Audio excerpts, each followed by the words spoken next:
wabarakatuh. Yang terhormat dosen penguji uji kinerja PPG dalam jabatan kategori 1 angkatan kedua. Perkenalkan, nama saya Evi Susianti. Saya adalah guru Bahasa Indonesia di SMA Negeri 8 Makassar dan juga sebagai mahasiswa PPG dalam jabatan kategori 1 angkatan kedua. Pada hari ini, Senin 12 Juni 2023, saya akan melaksanakan praktik pembelajaran inovatif materi teks biografi untuk memenuhi uji kinerja PPG dalam jabatan kategori 1 angkatan kedua.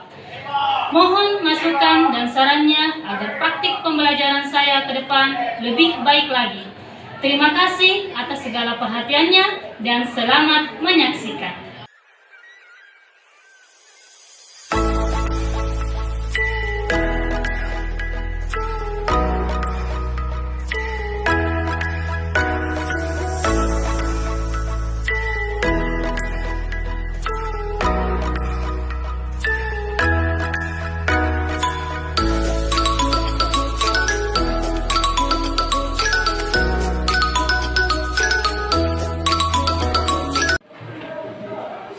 Siap.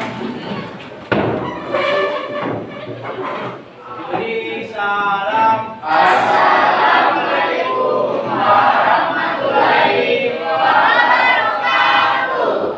Waalaikumsalam warahmatullahi wabarakatuh. Sebelum mulai pembelajaran, karena kebaikan kita berdoa sesuai kepercayaan dan keyakinan masing-masing. Semoga pembelajaran berjalan lancar. Amin.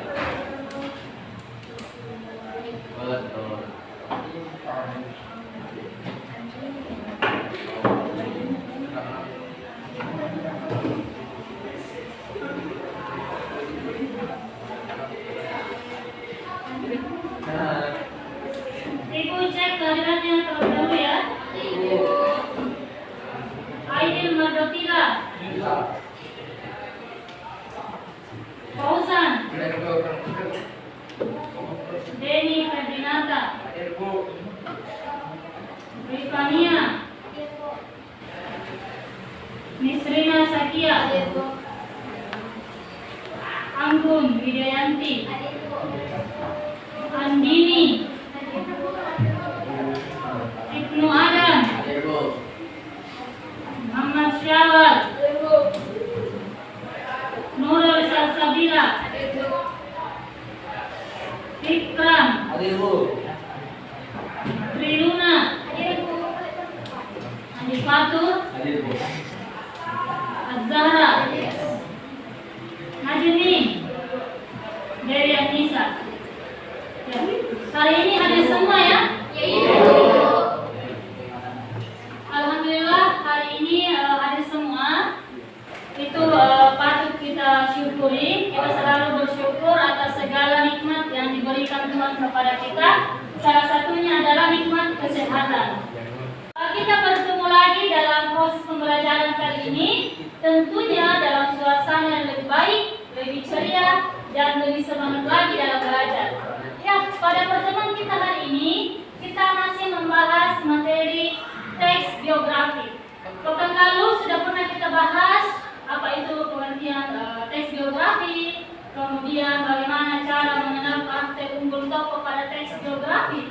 Dan hari ini kita akan membahas mengenai struktur dan kaidah kebahasaan teks biografi. Ya, sebelumnya Ibu mau bertanya, masih ada yang ingat materi kita pekan lalu? Ya, silakan. Ya, terima kasih Bu untuk kesempatannya.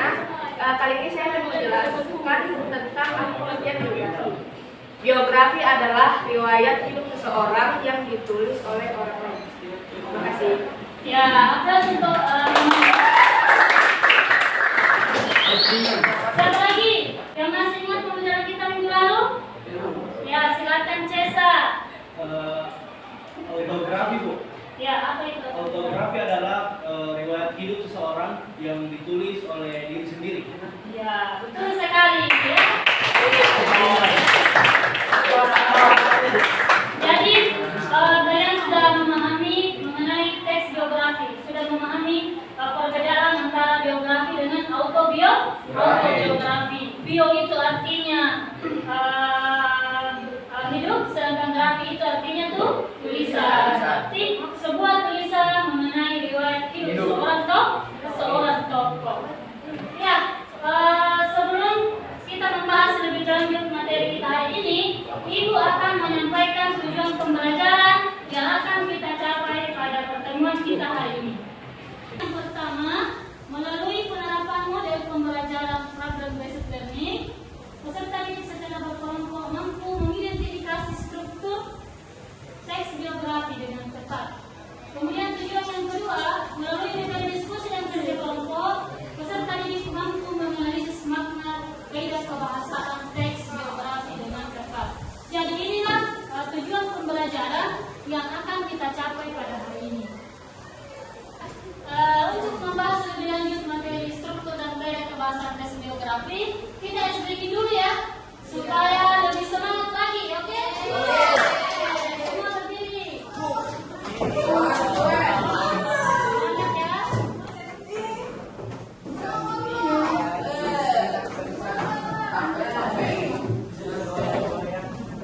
Siap ya? Sudah siap?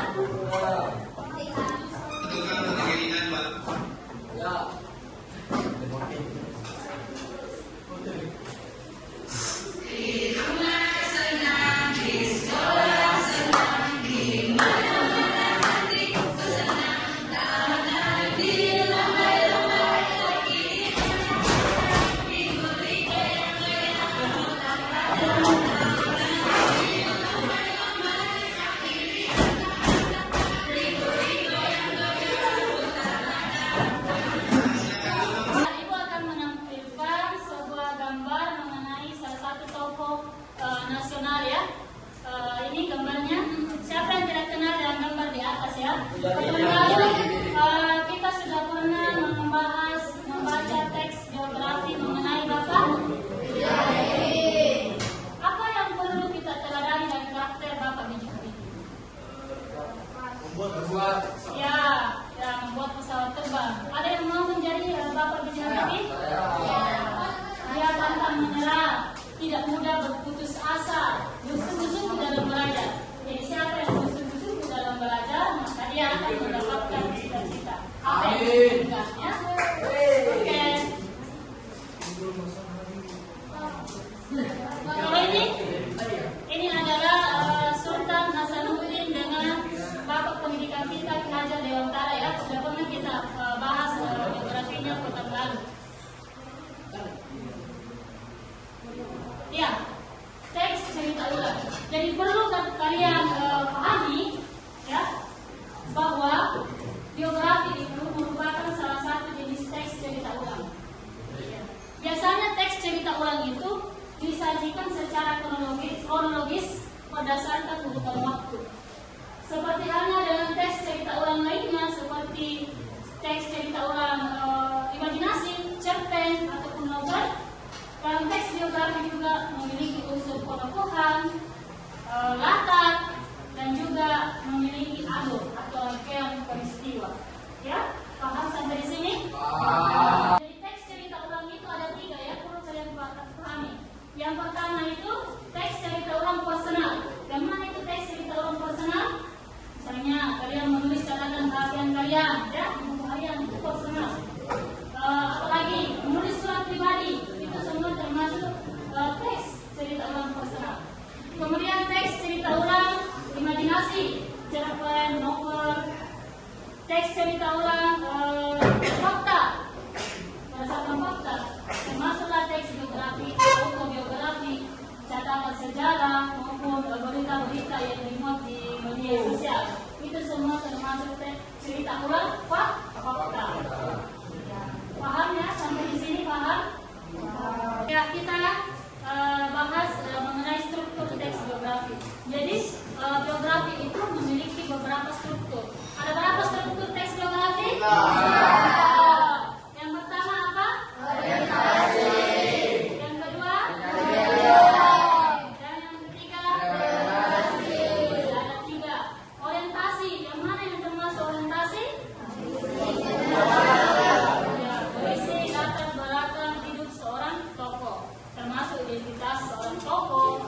tempat dan tanggal lahirnya dan sebagainya. Kemudian struktur yang kedua berisi kejadian penting, peristiwa-peristiwa yang pernah dialami oleh seorang tokoh. Ibu berikan contoh ya, yang mana yang termasuk teks bagian orientasi.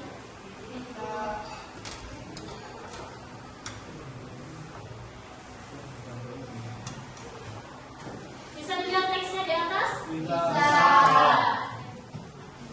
Teks di atas merupakan bagian struktur orientasi. Ya. Teks biografi singkat dari Raden Ajeng Kartini. Raden Ajeng Kartini lahir pada tahun 1879 di kota Mawas. Ya. Jadi ini merupakan struktur bagian orientasi. Kemudian berisi kejadian penting. Ibu tampilkan teksnya, contohnya seperti ini. Ya, akhirnya membaca menjadi kegemaran, tiada hari tanpa membaca. Semua buku termasuk surat kabar yang dibacanya. Ya, ini bagian peristiwa atau kejadian politik yang dialami oleh seorang tokoh. Dan yang terakhir adalah orientasi. Ini biasanya disebut dengan kesimpulan berada atau bisa berada di akhir teks. Ya, inilah contohnya bisa kalian baca ya. Paham sampai di sini mengenai strukturnya? Sekarang kita lanjut ke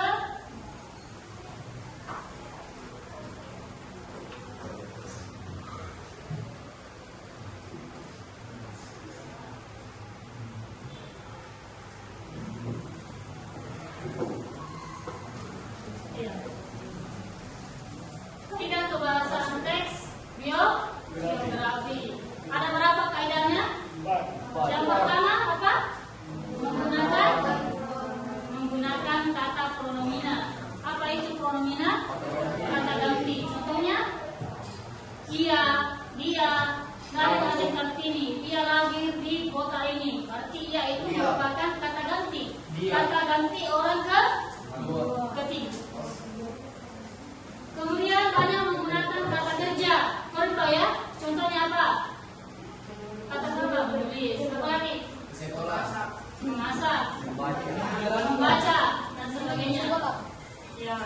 Kemudian menggunakan kata sifat atau adjektif. Apa itu contoh kata sifat? Adjektif. Misalnya Bapak Bibi adalah sosok yang rajin. Ya. Kuliah, pun belajar. Apa lagi? Suka membaca. Kemudian yang keempat, kaidah yang keempat apa? Menggunakan kata kerja pasif untuk menjelaskan peristiwa yang dialami. Ya. Jadi ada 6 ya kaidah kebahasaan dari teks biografi. Yang kelima adalah menggambarkan kata kerja berupa tindakan. Contohnya memahami, menyetujui dan sebagainya. Ya, berupa ya. Dan yang terakhir menggunakan konjungsi. Apa itu konjungsi? Kata depan. Konjungsi.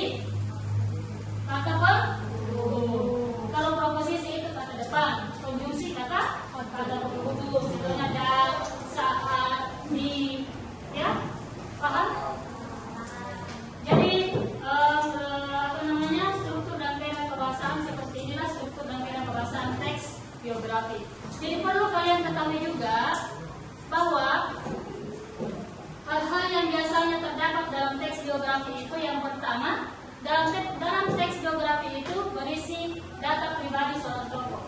Ya, contohnya nama, tempat tanggal lahir, kemudian siapa nama pasangannya, orang tuanya dan sebagainya. Itu data pribadi. Kemudian dalam teks biografi itu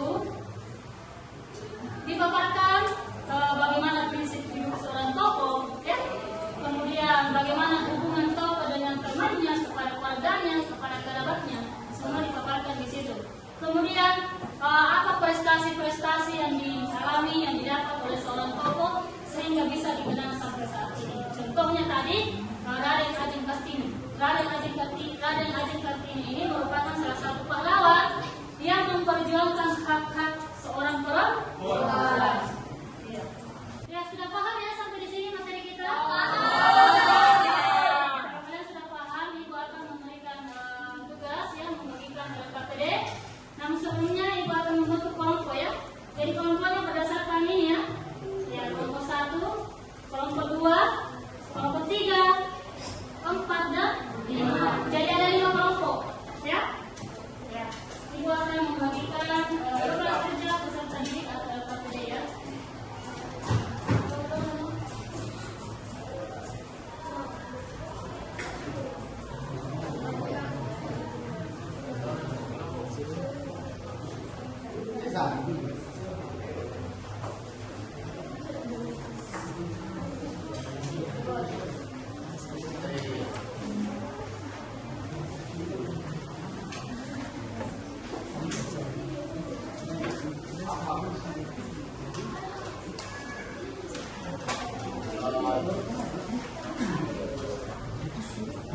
baca langkah-langkah pengerjaan soalnya ya.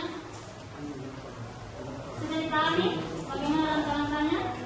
Kalian mencari menganalisis struktur dan kaidah kebahasaan tokoh yang kalian kagumi, ya? Silakan dikerjakan secara berkelompok.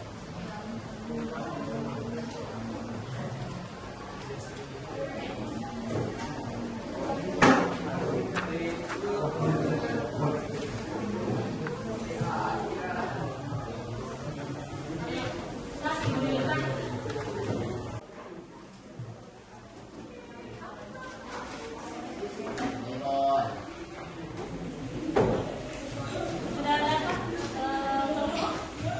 Siapa tokoh yang akan dianalisis?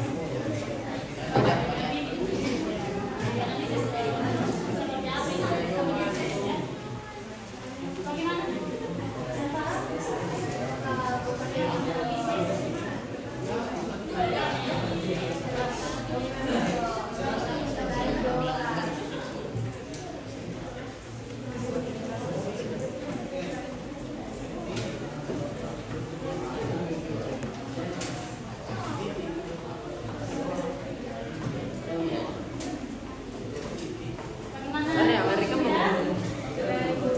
Mereka mau Lele Utara. Yang kamu bangun nih?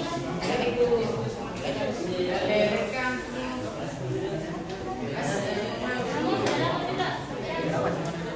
Punya siapa? Kamu menganalisis kaidah? Gitu aja ya.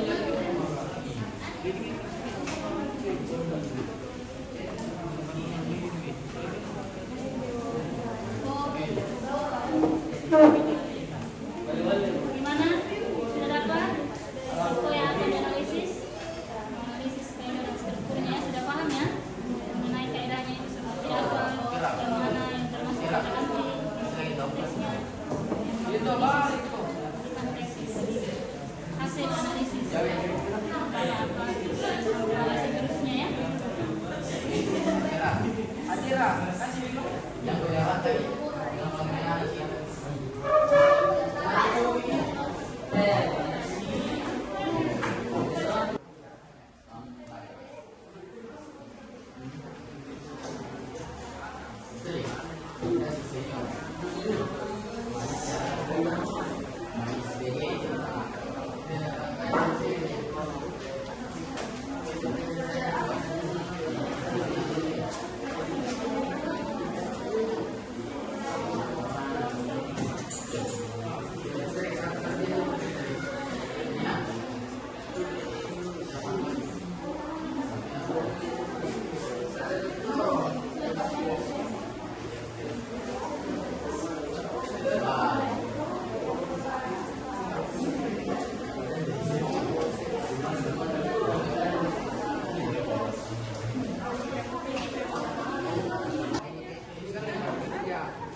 Ya, bagaimana? Sudah selesai? Jadi masing-masing perwakilan kelompok nanti ke depan untuk mempresentasikan hasil diskusi kelompoknya ya. Ya, kita mulai dari kelompok 1. Silakan kelompok 1.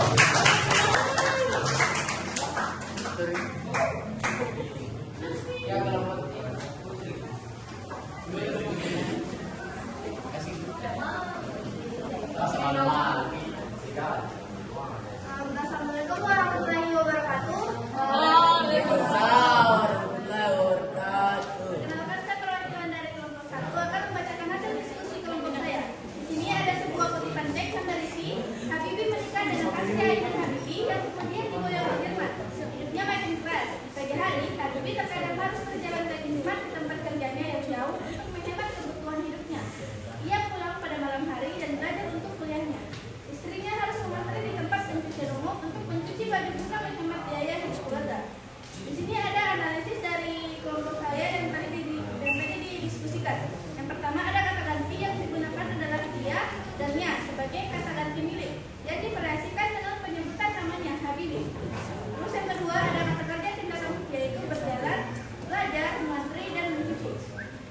ada kata deskriptif, yaitu keras dan cepat. Selanjutnya ada kata pasif, yaitu digoyong. Terus ada kata kerja mental, yaitu menghemat. Dan yang terakhir ada kata sambung yang menyatakan hubungan pada waktu, yaitu pada. Sekian dari hasil diskusi kelompok saya. Terima kasih atas perhatiannya.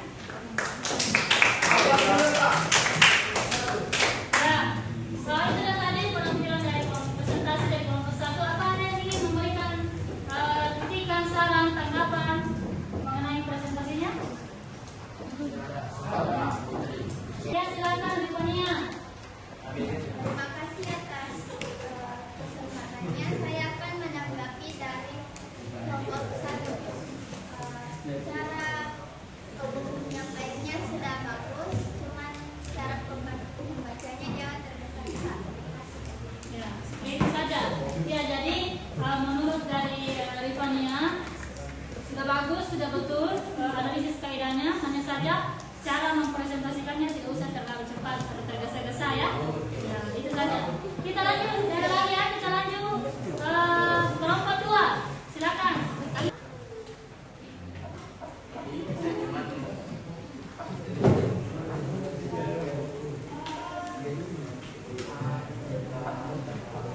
Baik, terima kasih atas kesempatan yang telah diberikan kepada saya. Saya perwakilan dari kelompok 2 akan membacakan hasil presentasi kelompok kami. Di sini ada terdapat kutipan teks tentang B.J. Habibie menikah dengan Hadi Ainun. Habibie yang kemudian diboyong ke Jerman. Hidupnya makin keras. Di pagi hari, Habibie terkadang harus berjalan kaki cepat ke tempat kerjanya yang jauh untuk menghemat kebutuhan hidupnya. Dia pulang pada malam hari dan belajar untuk kuliahnya. Istri harus mengantri di tempat pencucian umum untuk mencuci baju guna menghemat biaya hidup keluarga. Analisisnya, kata ganti yang digunakan adalah ia dan nya, kata ganti milik yang diparisikan dengan penyebutan nama Habibie. Kata kerja tindakan berjalan, belajar, mengantri, mencuci. Kata deskriptif keras, cepat. Kata kerja pasif diboyong. Kata kerja mental menghemat. Kata sambung menyatakan hubungan waktu pada. Terima kasih. Ya, apa? Siapa yang ingin menanggapi penampilan dari temannya? Bagaimana penampilannya, sudah bagus?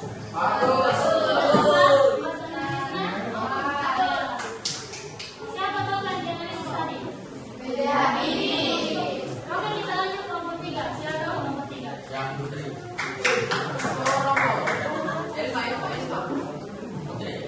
Ya, silakan.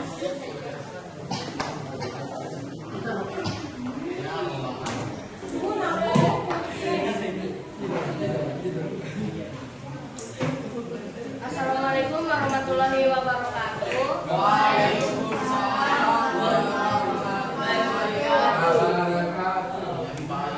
Perkenalkan, nama saya Atira Rizky sebagai perwakilan dari kelompok 3 ingin membacakan hasil kerja kelompok kami tentang biografi J.K. Rowling. Pertama ada orientasi. Joanne Kathleen Rowling atau J.K. Rowling merupakan seorang penulis yang sempat menggemparkan dunia. Keberhasilannya melancar 3 novel seri remaja Harry Potter membuatnya dikenal di publik. Bagaimana tidak, novel tersebut terus menjadi bestseller saat itu. Dengan penggemarnya, hasil karya ini membuat kekayaan Rowling meningkat pesat. Jumlah pendapatan kian bertambah saat seri keempat Harry Potter rilis. Total penjualan novel keempat Harry Potter dan Piala Api mencapai angka 450 juta. Dia tidak pernah menyerah begitu saja. Sifat pantang menyerah demikian membuatnya berhasil diterima di kantor penerbit bernama Bloomsbury. Tercatat pula yang menjadi pertama yang menerbitkan novel Harry Potter pada bulan Juni 1997. Penjualan novel sampai menjadi bestseller dengan total pendapatan mencapai $4.000. Keberuntungan yang datang setelah kisah Harry Potter berhasil begitu diidolakan dan laku di pasaran. Terima kasih atas perhatiannya. Saya persilakan kepada teman-teman untuk memberikan saran dan kritikannya. Ya, silakan. Oke, baik, terima kasih atas kesempatannya. Saya ingin memberikan kritik kepada kelompok 3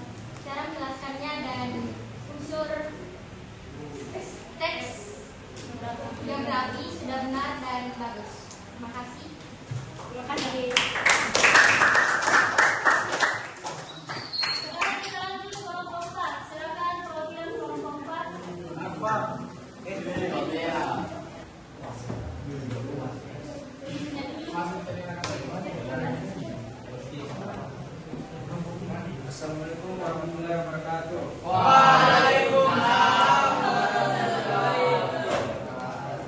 Saya perwakilan dari kelompok 4 ingin mendiskusikan hasil kerja kami. Orientasi. Rifan Nur Mulki lahir dari pasangan Ayah Nasrin dan Ibu Ika Nuryati pada 16 Juli 1995 di Jambi. Namun kedua orang tuanya telah berpisah. Rifan merupakan seorang pemain bola voli tim nasional Indonesia dan dia bermain di klub voli Surabaya Bayangkara Samator. Awal karir Rifan di dunia voli dia mulai dari mengikut turnamen-turnamen di daerahnya yakni Jambi. Peristiwa penting. Sebenarnya pada awalnya Rifan tidak terlalu tertarik dengan voli, tetapi karena tingginya mendukung untuk olahraga tersebut, akhirnya pada usia 17 tahun di tahun 2012 dia memulai mencoba bermain voli dengan mengikuti turnamen-turnamen yang diadakan di daerahnya, Bangka, Jambi. Dari sana kemampuannya makin berkembang meski belum menguasai teori dasar voli. Hingga pada saat pemandu bakat dari klub Surabaya Samator melihat kemampuan Rifan ketika bermain di ajang Kapolda Cup Jambi untuk bergabung, apalagi dia telah mengantongi izin dan restu dari orang tuanya. Sekianlah presentasi dari kelompok kami. Dan selanjutnya mohon dimaafkan. Wassalamualaikum warahmatullahi wabarakatuh.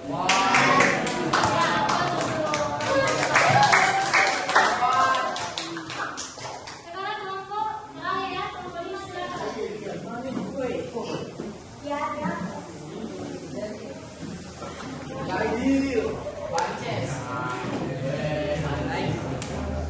Assalamualaikum warahmatullahi wabarakatuh. Waalaikumsalam warahmatullahi wabarakatuh. Saya dari kelompok 5 ingin mempresentasikan hasil kelompok kami. Bagian orientasi. B.J. Habibie adalah salah satu tokoh panutan dan menjadi kebanggaan bagi bangsa bagi orang banyak di Indonesia. Beliau adalah Presiden ke-3 Indonesia. Nama dan gelar lengkapnya adalah Profesor Dr. S.C. Baharudin Yusuf Habibie. Beliau dilahirkan di Parepare, Sulawesi Selatan pada tanggal 25 Juni 1336. Beliau merupakan anak yang keempat dari 8 bersaudara pasangan Alwi, Abdul Jalil Habibie dan R.A. Tuti Mayeni Kuspogardujo. Habibie menikah dengan istri Ainun Habibie pada tanggal 12 Mei 1962 dan dikaruniai 2 orang putra yaitu Ilham Akbar dan Tarik Kemal. Habibie menjadi yatim sejak bapaknya yang meninggal dunia pada tanggal 3 September 1950 karena terkena serangan jantung. Setelah ayahnya meninggal, ibunya menjual rumah dan kendaraannya, kemudian berpindah ke Bandung bersama anak-anaknya. Ibunya membantu pulang menjadi kehidupan anak-anaknya. Cukup sekian presentasi yang dapat saya sampaikan, kurang dan lebihnya mohon dimaafkan. Assalamualaikum warahmatullahi wabarakatuh.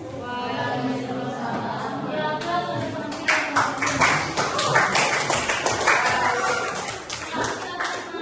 Kelompok saya akan memberikan masukan tanggapan mengenai penampilan dari kelompok 5.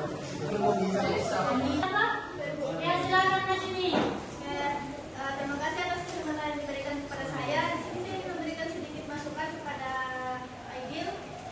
Mungkin untuk presentasinya intonasinya itu diperlukan dan untuk kecepatannya itu bisa terlambat. Dan suaranya dibesarkan. Jadi seperti itu ya, Ayu ya. Jadi semua kelompok sudah tampil dari kelompok 1, 2, 3, 4, dan 5. Dan Ibu melihat kalian semua sudah bisa menganalisis struktur dan gaya kebahasaan teks geografi. Mulai dari kelompok 1 menganalisis kaidah kebahasaan dari geografi Bapak kita ini ya. Bahwa kaidah kebahasaan yang pertama menggunakan pronomina. Yang mana contoh pronomina? Dia, sebagainya. Ya, bisa termasuk ya. Sudah betul ya? Begitupun kelompok 2, kelompok 3, dan kelompok 4. Namun Ibu memberikan sedikit masukan dari temannya mohon dipelajari kembali ya. Dan masukan untuk kelompok 3 mengenai struktur kaidah kebahasaan, struktur teks geografi siapa tadi yang dibahas? Reva? Hah? Rifan Mamurko. Ya. Ini di bagian orientasi sudah betul, peristiwa penting sudah betul, dan orientasi masih perlu diperbaiki ya. Paham sampai di sini ya? Ya, jadi presentasinya sudah bagus dan kalian luar biasa menurut saya ya. Sebelum kita mengakhiri pembelajaran kita hari ini, kita akan menyebutkan materi kita hari ini ya, mengenai apa yang kalian pahami. Siapa yang bisa memberikan kesimpulan hari ini? Ada yang bisa menyebutkan? Ya, silakan Cesa. Struktur teks biografi. 1. Orientasi, berisi informasi mengenal latar belakang kisah tokoh. 2. Kejadian penting, berisi rangkaian peristiwa yang disusun secara kronologis. 3. Orientasi, berisi kesimpulan. Ya, aplaus untuk temannya ya.